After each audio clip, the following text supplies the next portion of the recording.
Good morning. कविता तब नहीं बनती है जब लिखने का मन हो। कविता तब भी नहीं बनती है जब सामने एक पेपर हो और हाथ में पेन हो। कविता तब बनती है जब मन में अपने आप ही विचार आ जाएं और उसी समय अगर एक पेपर और हाथ में एक कलम पकड़ ली जाए तो वो विचार कविता का रूप ले लेते हैं। ऐसे ही कुछ विचार मेरे मन में भी आई तो थी सिर्फ 2 लाइनें, पर उन्हें मैंने कविता का रूप दे दिया है। उसको लंबा करते समय शायद उसका भाव या गहराई थोड़ी कम हो गई होगी, पर मैंने लिखी पूरे मन से है और मेरे दिल को छूती है। तो कविता कुछ इस प्रकार से है। मेरे मकान को घर बनाने में मेरा उतना ही हाथ है जितना पौधों को उगाने में गमलों का होता है।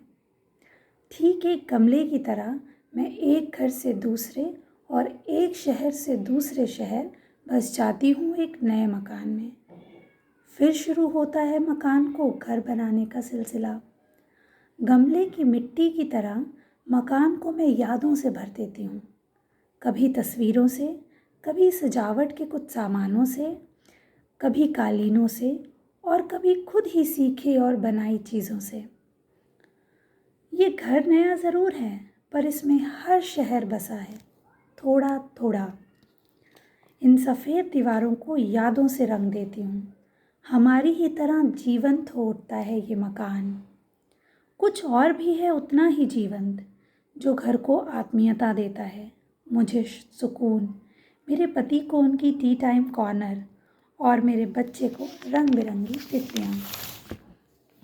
हर बार ट्रक में ताला लगाते हुए डरते हुए विदाई देती हूँ कि कहीं बीच सफ़र में ही दम ना तोड़ दें। मेरे पौधे मेरे बच्चे से हैं, लाख कोशिश करूं पर छोड़ नहीं पाती हूँ। इनकी हरियाली बच्चों की गूंजती हंसी सी है, उदास चेहरे पर भी मुस्कान ला देती है और नम आँखों में भी जान ला देती है।